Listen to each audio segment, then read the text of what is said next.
Boa tarde, que agora aqui é de tarde, mas bom dia, boa noite. Depende de que horas você está assistindo esse vídeo, né? E olha só, aqui estamos nós, na lição 1, a natureza missionária de Deus, que é a lição sobre missionários, terceiro trimestre de 2015. Quem diria? E mais um trimestre desses, estaremos no quarto trimestre de 2015, e 2015 se terá passado, né? Isso aqui quer dizer o seguinte, que nós já estamos na segunda metade de 2015. É uma pesquisa científica na Alemanha, pelo menos dizem ter descoberto porque quanto mais velhos ficamos, ou quanto mais idade temos, mais rápido parece passar o tempo. Porque para mim, quando eu era criança, para chegar ao próximo Natal, que é a minha grande atração, quando eu tinha lá meus 5 anos, 6 anos, 4 anos por aí, era o Natal, né? O Natal era fantástico, né? Tinha uma árvore de Natal bem grande que os pais organizavam, até ganhavam presentes, né? Etc. Aquilo era muito agradável. E como levava tempo para chegar o Natal? Tem uma coisa que me incomodando, tá? Resolveu. Mas agora já estamos, né? Quem está assistindo, porque agora na gravação ainda não, mas quem está assistindo, estamos aqui em julho. Né? A gravação está sendo feita no penúltimo dia de maio. Hoje é sábado. Ok. Santíssimo e grande Deus que estás nos céus, maravilhoso és tu, que todos os dias temos um trecho da aula da santificação e da salvação para estudar. Abençoe-nos para estudarmos bem essas 7 lições da primeira semana do terceiro trimestre deste ano. E que Jesus volte logo. E que nós estejamos preparados. Em nome dele que pedimos. Amém. Muito bem. Isaías 55, verso 54, diz o seguinte, verso 4. Né? Vejam, eu o fiz uma testemunha aos povos, um líder e governante dos povos, referindo-se a Abraão. Né? Aqui diz que Abraão foi o primeiro missionário. Eu discordo um pouco. Ele foi o primeiro missionário depois do dilúvio, mas Noé já pregou antes de Abraão, pregou antes do dilúvio também, né? E 120 anos para que as pessoas pudessem ser salvas e pudessem ser resgatadas do dilúvio. Antes de Noé, temos a notícia de Enoque, que também já teria pregado. A senhora White fala que ele pregou, ele foi às pessoas, alertar as pessoas de seus pecados, etc. E ele se tornou tão fiel aos princípios de Deus, especialmente depois que teve um filho, seu primeiro filho, que Deus o levou vivo. Talvez ele esteja escutando esse vídeo, né? Pode ser verdade. Bom, então, o mundo hoje, nós somos os últimos missionários. A igreja Adventista do Sétimo Dia é a última missionária, última igreja missionária aqui na Terra. As outras também estão pregando, as outras igrejas cristãs também estão pregando, mas não pregam toda a verdade. Afinal de contas, a palavra de Deus foi feita para ser seguida ao completo. E nós, enfim, seguimos ao completo. Então, as outras igrejas, o que elas estão, na verdade, fazendo? Pregando uma parte, felizmente. E isso já coloca as pessoas no caminho. Mas elas têm que descobrir toda a verdade, não é? E o mundo hoje está indo de mal a pior. Tá? Aqui fala na nossa lição que há uma confusão na parte de sábado à tarde, há uma confusão entre os seres humanos, né? E isso é verdade. Né? E o 2 Timóteo 3, versículo 13, diz lá que o mundo está indo de mal a pior. Que é indo de mal a pior. 5 palavras. Quer uma descrição mais realista que essa? Não, né? Pois bem, para tirar o mundo dessa situação, veio Jesus, tornou-se ser humano para morrer por nós. Mas espera aí, tinha que ser assim? Não havia outra alternativa? Jesus já fez essa pergunta a seu pai se não havia outra possibilidade, né? Então ele beberia esse cálice. Não tinha, gente, só tinha uma alternativa, só uma. A única alternativa seria o próprio Filho de Deus, que criou o ser humano e que colocou no ser humano o amor de Deus, isto é, as suas leis, não é? Que a lei de Deus, o amor é a lei de Deus, não é? Colocou no ser humano e estava, obviamente, sendo questionado por Satanás que não é possível obedecer essas leis, e Adão e Eva acabaram contribuindo, gente, com esse argumento. Na medida em que desobedeceram a Deus e comeram do fruto que não deveriam ter comido, eles contribuíram com esse argumento. Sim, Satanás tem razão. Sim, Deus está errado. Não é? Porém, Jesus, tornando-se um ser humano igualzinho a Adão, porém menos potente, fisicamente menos capaz, etc., porque já veio aqui, nasceu como mortal, muito embora sem pecado, mas mesmo assim mortal, não é? Puro, sem pecado, sem condenação prévia, não herdou pecado de ninguém, mas envelhecia, cansava, tinha problemas, tinha que enfrentar situações, etc. E tinha que vencer aqui nessa terra, manter-se fiel em todos os momentos, não cometer um pecado, nem um deslize, não só naquelas 3 tentações. Aquilo foi um dos auges, e não foi o único auge. O auge, esse foi o início da sua carreira como missionário, como pregador. Mas antes disso também não podia ter pecado, nem como criança, nunca. Pensa um pouco.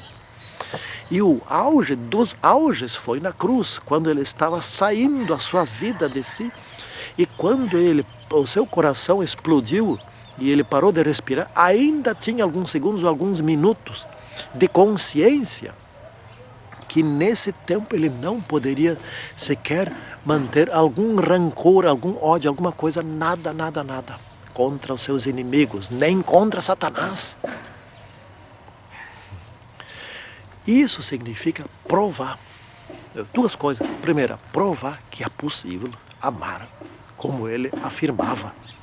Segunda coisa, ele se manteve fiel e por isso venceu o pecado, venceu a Satanás.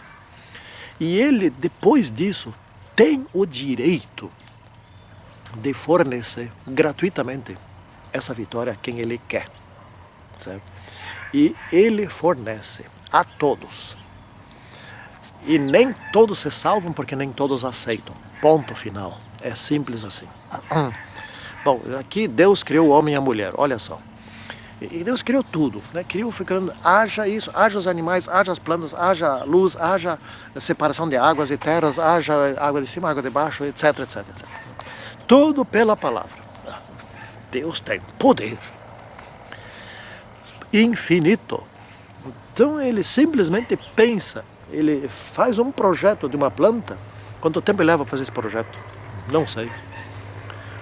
1/100 de segundo? Ou não leva tempo nenhum? Isso eu não sei.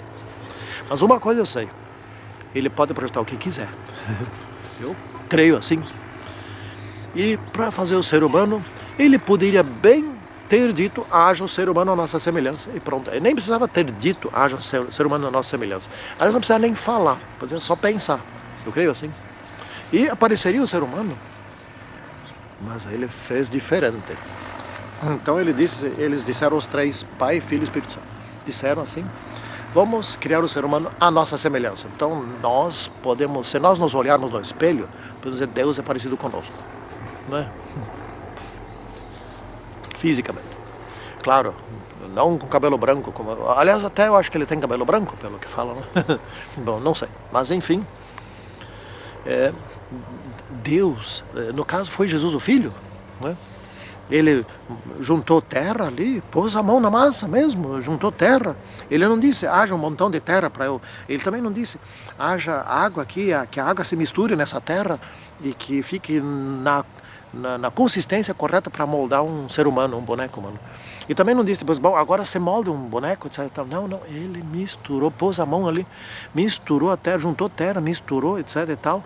Pegou a água, colocou ali, foi dosando e moldou perfeitamente um ser humano. Se os seres humanos conseguem moldar ou conseguem entalhar, ou sei lá o que, na terra, na pedra, na madeira, etc., os rostos humanos, os seres humanos, imagina Deus, né?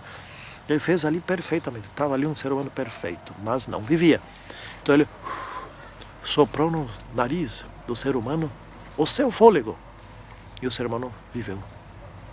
Ele podia ter dito, bom, agora tem um boneco aqui, que ele viva. Não, ele soprou. Por que fez diferente? Ele se envolveu muito mais no ser humano. Se envolveu. E para fazer a mulher, ele se envolveu ainda mais um pouco. Ele não fez simplesmente a mulher, não foi simplesmente assim. Bom, Adão foi dormir, fez Adão dormir anestesicamente. Então fez uma operação ali, tirou a costela viva, né? E dessa costela fez a mulher. Não. A mulher soma tudo. A mulher soma desde que começou a mexer na terra, no barro, etc. e tal lá.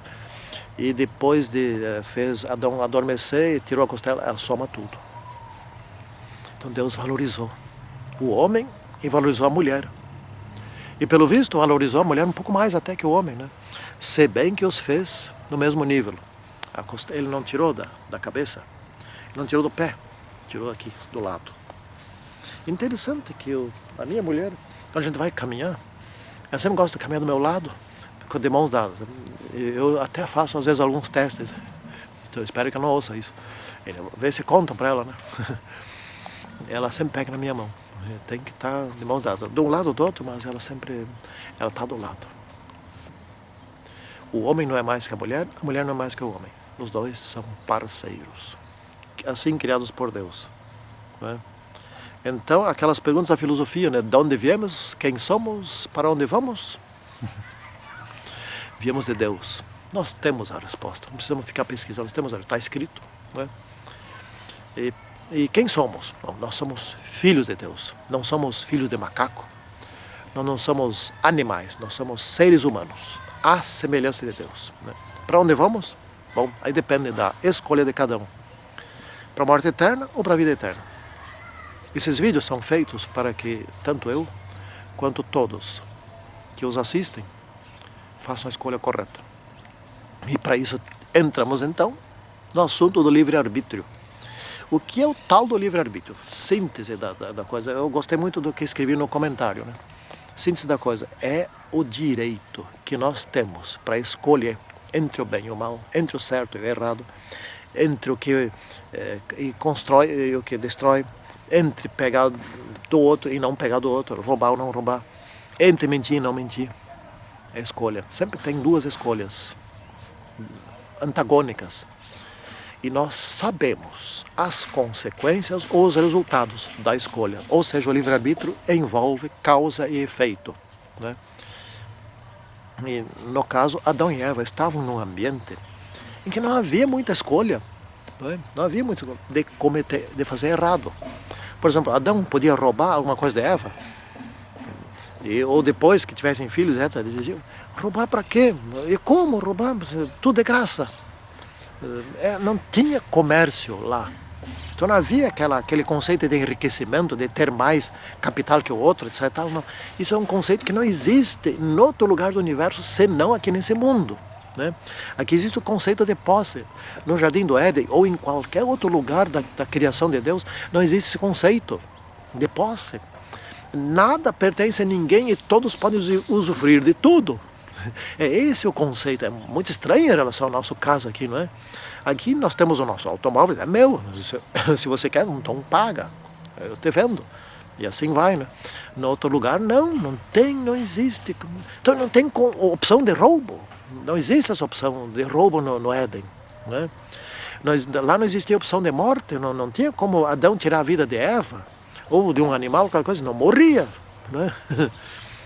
Enfim, eram condições onde você não tinha opção de fazer o mal.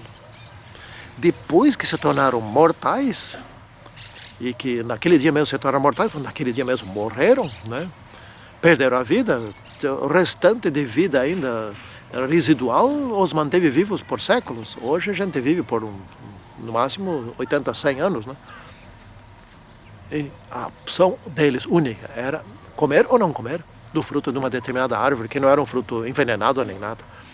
Não era uma questão de veneno, era uma questão de obediência, de fidelidade, era isso. Então, quando eles comeram aquele fruto, houve as consequências. Eles sabiam das consequências, que morreriam, né? E eles optaram. O livre-arbítrio é o direito que nós temos por amar uns aos outros, né? Amar a Deus. E nós demonstramos amor conscientemente. Nossos cachorros, nós temos 2 cachorros. E temos 2 gatos aqui. O da nossa filha são 3. Esses animais também amam nós. Eles amam, eles gostam. A gente senta, eles vêm tudo sentar ali em redor. É muito engraçado, né? Mas eles não têm consciência do que fazem. Eles amam automaticamente, né? São bichos. Eles não amam racionalmente, né? Eles amam porque isso está dentro deles. Eles sempre fazem assim, né? E também o livre-arbítrio, nós temos o direito de adorar a Deus ou não adorar a Deus. Adorar a Deus, e tudo tem consequência, tudo. Todos os atos têm consequência, em todos os lugares do universo, tudo tem consequência. Não adorar a Deus, a consequência, o resultado é a vida eterna. É uma ligação com Deus. Adorar a Deus, na verdade, é o mesmo que amar a Deus, né? Demonstrar esse amor. Isso é adorar. E não adorar, então, na verdade, é se separar de Deus. Você não tem como se separar de Deus adorando-o. Você nisso se liga a Deus. E também não tem como se manter ligado a Deus não o adorando ou não o amando. Nisso você se separa de Deus. Então tudo tem consequência, né? E essas consequências nós temos consciência delas. Apesar de que hoje no mundo essa consciência das consequências dos atos já está também desaparecendo e desapareceu em grande parte. Por exemplo, eu escrevi no comentário que as pessoas, muitas delas aqui no Brasil, consomem tanto, gastam tanto, que é muito mais do que o que ganham, né? Então não tem consciência dos resultados. Lá para tantas quando as contas vêm, as pessoas não pagam e outras ficam apavoradas com a situação, né? Bom, o que aconteceu na queda, né? Aqui entra a questão então em cheio do tal do livre-arbítrio, né? Quando Adão e Eva comeram daquele fruto, sentiram uma diferença, a consciência, ou seja, eles tinham consciência de que resultados proporcionaria a desobediência. Esses resultados vieram imediatamente. Sentiram vergonha da sua nudez que antes não percebiam, né? Sentiram medo da morte, medo do castigo de Deus, medo de enfrentar Deus, etc. E quando Deus os procurou, fugiram. Resolveram se vestir de uma maneira ridícula, né? Eles sofreram as consequências. Aquele foi um dia terrível. Não se passaram 24 horas, não se pôs o sol daquele dia. Jesus, Deus, já veio falar com eles, chamou eles, foi atrás deles e disse a eles, matou ali, já houve morte, matou ali um cordeiro, não sei se 1 ou 2, fez da pele dos cordeiros, fez um vestuário bem melhor do que eles tinham, né? Um vestuário de peles. E lhes disse que haveria conflito entre ele e Satanás, ele e a serpente. Ou seja, o seu descendente, haveria ele de nascer de uma mulher, descendente deles, dois, e esse descendente lutaria com a serpente. E ele sairia ferido dessa luta no calcanhar. Não é? E a serpente sairia ferida na cabeça, ou seja, uma ferida mortal. Isto é amor. Quando Satanás pensa, bom, agora ele vai ter que matar eles, ele prometeu isso. Qual seria a outra alternativa? Deus não mente, certo? Satanás já sabia disso. Deus não mente, mentir ele não mente. Então ele vai ter que matá-los. Ele disse, no dia que comerdes, certamente morrerás. Ele vai ter que matar. E se ele matar, fica claro que o seu mandamento fica provado pelo próprio Deus, que o seu mandamento nem ele consegue manter, consegue sustentar. Então essa é uma lei insustentável. E sendo assim, eu, Satanás, não estou falando por ele, não confundam, eu, Satanás, serei mantido vivo para sempre, porque o meu argumento é inquestionável. Deus caiu. Por isso que essa via de salvação é única. O próprio Jesus veio lutar e provou na cruz, nas piores circunstâncias possíveis, que amar sim é possível. E ali Lúcifer foi derrotado. Não foi ali que ele caiu, ali ele foi derrotado, né? E essa iniciativa de salvar o ser humano foi de Deus. Porventura, haveria condições de Adão e Eva, ou algum de seus descendentes, ir lá no céu, no trono de Deus, não, nem tinha como ir lá, mas ir lá no céu, de alguma maneira alcançar o trono de Deus e chegar lá, Senhor Deus, tive uma ideia para salvar a humanidade, eu tive uma ideia. É o seguinte, o seu filho poderia vir até a terra, morrer por nós, provar que é possível obedecer ao contrário do que fez Adão e Eva, que fizeram Adão e Eva, e morrer por nós e nos dar essa vitória de graça. Esse é um plano bom, sabe que funciona. Se ele conseguir vencer, se nós aceitarmos, poderemos ser salvos. Isto poderia ser possível se um ser humano tomasse essa iniciativa de dizer, mas é verdade. Também isso é um bom plano. Vamos fazer isso. E o ser humano seria salvo por esse plano, gente. Desde quando, em primeiro lugar, um ser humano teria essa ideia? Nem os anjos tiveram. Em segundo lugar, desde quando um ser humano poderia ir até lá para convencer a Deus? Em terceiro lugar, desde quando Deus seria tão fraco e frágil que não teria essa ideia antes do ser humano? Não é? O que o ser humano fez? Fugiu, se separou ainda mais, ia se separando cada vez mais. Assim são as consequências do pecado. O ser humano não teria a menor ideia, a capacidade, a competência de elaborar um plano desses. E ir lá para falar para Deus, Senhor Deus, vamos nos humilhar aqui, vamos fazer as pazes, etc. Jesus morre por nós, etc. E a gente resolve tudo assim. Não. O que o ser humano naturalmente iria fazer é o que ele faz, se separar cada vez mais, né? Como diz Timóteo ali, indo de mal a pior, é isso que o ser humano iria fazer, né? E faz. Então, ou Deus toma a iniciativa ou já éramos, tá certo? Essa é a questão. E Deus tomou a iniciativa, portanto aqui estamos nós fazendo esses vídeos na tentativa de convencer ou persuadir mais alguém, né? E por isso que nós somos o quê? O sal e a luz do mundo, o sal da terra e a luz do mundo, né? Sal da terra, o sal, ele é uma pequena dose aqui, né?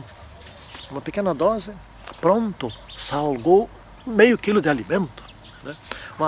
Uma saborosa salada, né?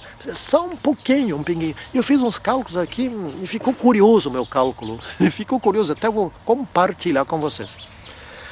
Hoje os adventistas no mundo inteiro são em torno de 20 milhões, ou 20, 21, 22 milhões por aí, né? Isso dá sabe quantos por cento? Dá 0,0024%. É bem menos que 1%. E a quantidade de sal num quilo de alimento é 0,0024%. Não, nós dá um pouquinho mais, né? Dá 0,0027%. Né? É um pouquinho mais, tá? Mas é muito próximo, muito próximo. É engraçado, a proporção da quantidade de adventistas no mundo é a proporção da quantidade de sal no alimento. Bom, como não são todos os adventistas que vão se salvar, a grande parte vai se perder, porém eles todos serão substituídos pelos que vêm de Babilônia, né? Então estamos na proporção da quantidade de sal que o mundo precisa, para alertar o mundo e influenciar o mundo no bom sentido, na salvação, nos bons costumes, na família feliz, na saúde, não é? Aqui em Juiz tivemos agora, aqui, a semana passada, a Feira da Saúde, que é um plano fantástico, né? Enfim, isso influencia, nós influenciamos o mundo na honestidade, né? Que o Brasil não é exatamente um exemplo de honestidade, mas os adventistas brasileiros devem ser, né? Nós influenciamos nos bons modos, na honestidade, no bom relacionamento, né? Enfim, em muitas coisas nós temos que influenciar o mundo todo. Não precisam tantos. Por exemplo, eu sou professor, agora nesse momento sou professor de mais de 200 alunos, né? Ensinando 200, mais de 200, né? Os comentários da lição da Escola Sabatina, só direto do site, para 9.000 a 10.000 pessoas. Muitos deles mandam para outros, eu recebo às vezes e-mails, olha, estou mandando para 70 pessoas, outro mandou e-mails, eu mando para mais de 200, etc. Então não sei quantos, e tem sites reproduzindo, alguns reproduzem por link, então sai, cada vez que sai de algum site daqueles, conta no meu site. E outros reproduzem por texto, né? Não me interessa como estão reproduzindo os comentários da lição. Pode reproduzir à vontade. Mas, enfim, muitos estão sendo influenciados. E não sou só eu que faço comentários, não sou eu que ponho vídeos na internet. A Novo Tempo põe, outros põem, outros põem, milhares, põem, jovens gostam de fazer isso, etc. Então, influencia milhares de pessoas ou milhões de pessoas, né? E também somos a luz do mundo, ou seja, o sal muda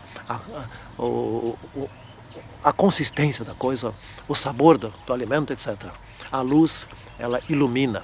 Então, a luz está o conhecimento, a inteligência, a capacidade de tomar decisões corretas, de exercer bem o livre-arbítrio, de fazer escolhas boas, né? Até trouxe aqui uns exemplos, né? Eu escrevi lá, né? Uma bicicleta. Então, às vezes ando de noite, né? E a gente faz umas longas distâncias, sai de madrugada cedo, é escuro, precisa de luz. Eu comprei luzes aqui.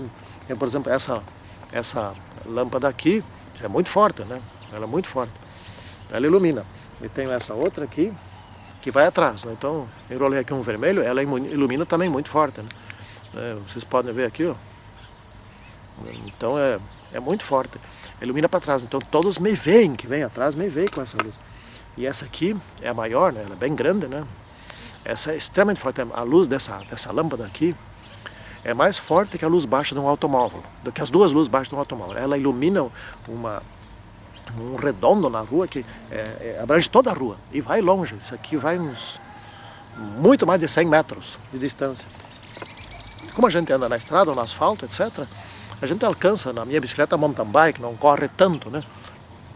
Alcança 40, 50 km por hora, 60 km por hora, na descida então, né? Tem que ver mais longe. Você pode ter um animal, está atravessando a rua, pode ter um buraco, pode ter uma pedra, um pedaço de madeira, coisa e tal, lá tu tem que ver de longe, né? Então essa luzinha normal de bicicleta que usam, essa pequenininha aqui, não serve para o nosso caso. Isso só serve para andar dentro da cidade, devagar, né? Nós temos que ser a luz, nós temos que ensinar os outros, passar aos outros o conhecimento da verdade e influenciar por meio do sal e ensinar por meio da luz. A luz aqui significa explicar a Bíblia ao mundo, a verdade ao mundo. Isto é a luz. Precisamos ter luz, ser luz. Nós temos que refletir Deus ao mundo, né? Então essa lição aqui é fantástica, essa lição dos missionários aqui é fantástica. Vai nos ensinar como nós devemos viver para influenciar as pessoas para o bem. Oxalá que eu e vocês sejamos exatamente isso. Em nossa vida, mesmo que não estejamos distribuindo folhetos dando estudo bíblico nem nada, mas em nossa vida sejamos exemplos. Em primeiro lugar, porque se não for exemplo, também não adianta dar estudo bíblico e distribuir folheto. Né? O que devemos fazer é tudo, mas ser exemplos de sal e de luz. Oxalá que seja assim com todos nós. Amém. Santíssimo e poderoso Senhor Deus, transforma-nos a cada dia, para que sejamos mais semelhantes a Ti. Em nome do Senhor Jesus Cristo. Amém. Tchau.